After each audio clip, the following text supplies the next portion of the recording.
one, first year at the club. Have you found your time at Derbyshire so far? Yeah, being honest, Jake, I've absolutely loved it, mate. It's couldn't have been a better year.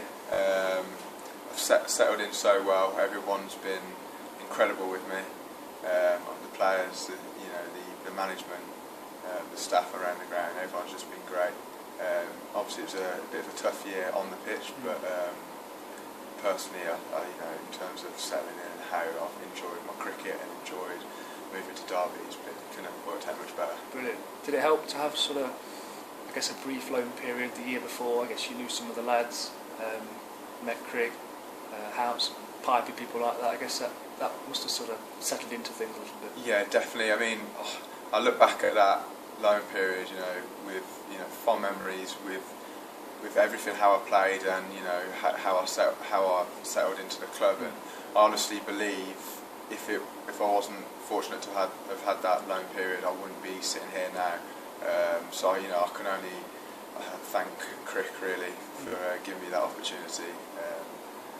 Because it's got me where I am here. So. Brilliant. I guess that loan period you came in, if memory serves me, because Tom was injured, came in as sort of the lone keeper.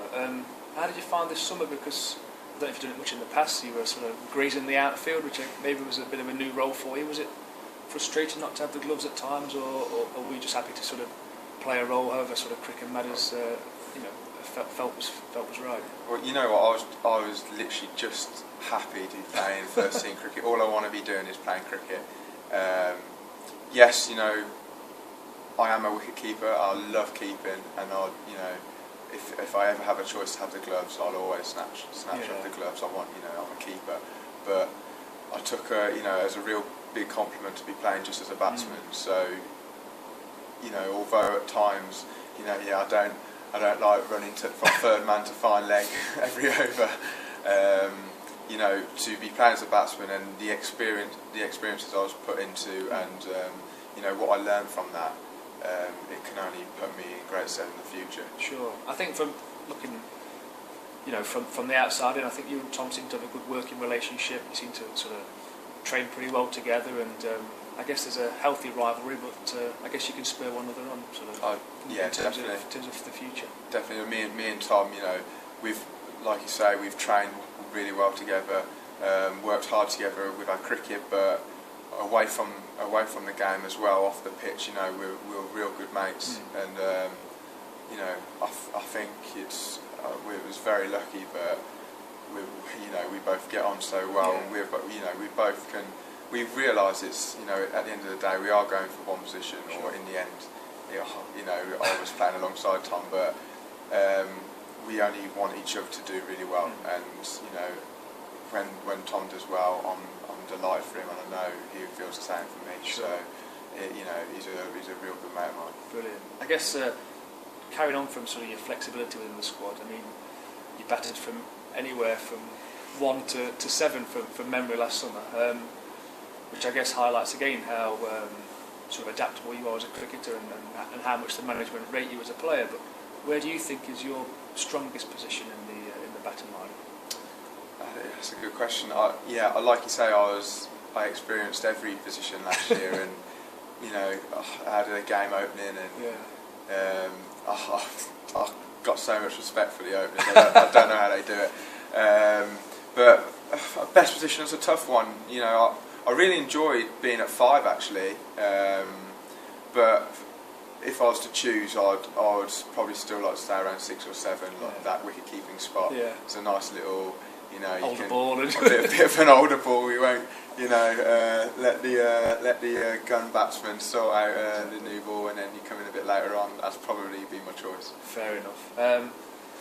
One thing I think from speaking to a few of the lads, they're keen to sort of put right maybe next year is the one-day form.